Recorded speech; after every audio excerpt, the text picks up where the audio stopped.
Barcha darsliklarni rasmxona.uz saytidan bepul yuklab oling.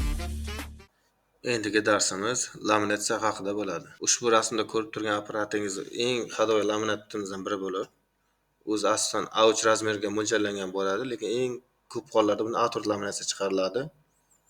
Buni ishlatilishga keladigan bo'lsak, mana bu aylanasi ko'proq gradusga qo'yiladi. Gradus belgilab bergichi. Bu qarang 200 gradusgacha degan, lekin mana bu plyonkani yopishiga 120-130 gradus o'zi yetarli bo'ladi. Biz ko'pincha 200 gradusgacha burab qo'yamizda, masalan 100 ga yaqinlashavergandan keyin o'tkazib boshlaymiz. Agar yaxshi yopishmasa, yana qayta o'tkazaveramiz.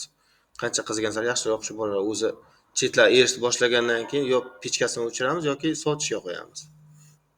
Endi knopkalarga keladigan bo'lsak, qarang, birinchi knopkasi mana bu. Chapdan birinchi knopkasi bu laminatni ichida pechkasi bo'ladi, mana barabanning o'rtasida, ikkita baraban o'rtasida pechka bo'ladi. O'sha pechkani o'chirib yoqqichi bu. Bu har doim tepaga qaragan bo'ladi. Ikkinchi knopkasiga keladigan bo'lsak, bu oldinga turgan bo'lsa, oldinga qarab yuradi, baraban oldinga qarab. Bu yerdan qog'oz qo'ysa, bu yoqqa qarab chiqib ketadi. Bu pastga qarasangiz teskari tortadi, teskarisiga aylanadi.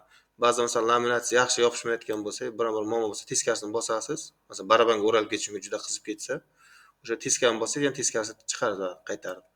Bu start. Bu startni bosmasangiz bu ikkita knopka ishlamaydi. Start bosganingizdan keyin bu aylanish boshlaydi, o'sha stilkasi bo'yicha bu pechkasi qizdirib qo'yadi. Masalan, mana buni 120-130 gradusga yo 140 gradusga qo'ysangiz, masalan, tepasida mana bu yerda gradus ko'rinib turadi. Lekin o'sha 120-130 gradusga borgandan keyin bu avtomatik sovishni boshlaydi. Shu qo'ygan gradusingizga. Buni plyonkasi keladigan bo'lsak, plyonkasi asosan eng hadoyi A4 bo'ladi.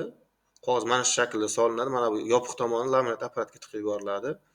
Faqat plyonkasini ham iloji boricha eng qalinini oling. Masalan, 100 grammligi bor, 125 grammligi bor. Eng qalinini oling. Usti qalin kartondan bo'ladi, obloshkasi ham. Adashmasam, ayiqdimi rasmi bo'ladi, qizilg'ichroq obloshka bo'ladi. O'sha sifatliroq. Uni plyonkasi, o'sha korobkasi mana bu sifati ham yaxshi. Qog'ozi ham nisbatan inliroq bo'ladi. A4 qog'oz ichiga bemalol ketadi. O'sha eng gram qalinni olganingizni maslahat qilamiz. Keyin yaxshi tomoni qarang, bizlarda muammo bo'ldi. Masalan, qarang, mana bu yerdan laminat tiqib yuborasiz, ko'p hollarda. Bu yoqdan chiqqancha mana bu ustidagi temirni zashniga urilyapti, ichiga o'ralib ketyapti. Aynan shu muammo bo'lmasligi uchun sizlarga maslahatim, biz laminatni ustidagi temirni olib qo'yamiz, olib kelishimiz bilan. Mana rasmdagidek. Bu yoqdan tiqib yuboramiz, bu yoqdan chiqaveradi. Laminat qanday chiqayotgan birinchidan ko'rinib turadi, ikkinchidan boya temirga urilib qolmaydi, chunki temirni o'zini olib tashlagan ustidan himoyasi xalaqit qiladi. Mana gradusini ham e'tibor qilsangiz, eng balandga qo'yamiz.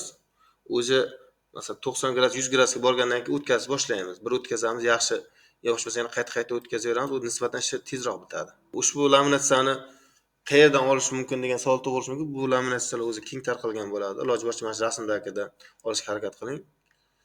Bu laminatsiyalar deyarli hamma tuman markazlarida bo'ladi. Jamoasi o'sha o'zingiz yashaydigan hududingiz, viloyatingiz markazida ham bo'ladi. Asosan konstovar magazin bilan, masalan, kompyuter ehtiyot qismlari yoki biron-bir elektronik magazinlarda topsa bo'ladi. Vinyetka 24 fotograflar uchun zamonaviy uslubda yaratilgan yuqori sifatli vinyetkalar xizmati. Respublika bo'ylab yetkazib berish bepul.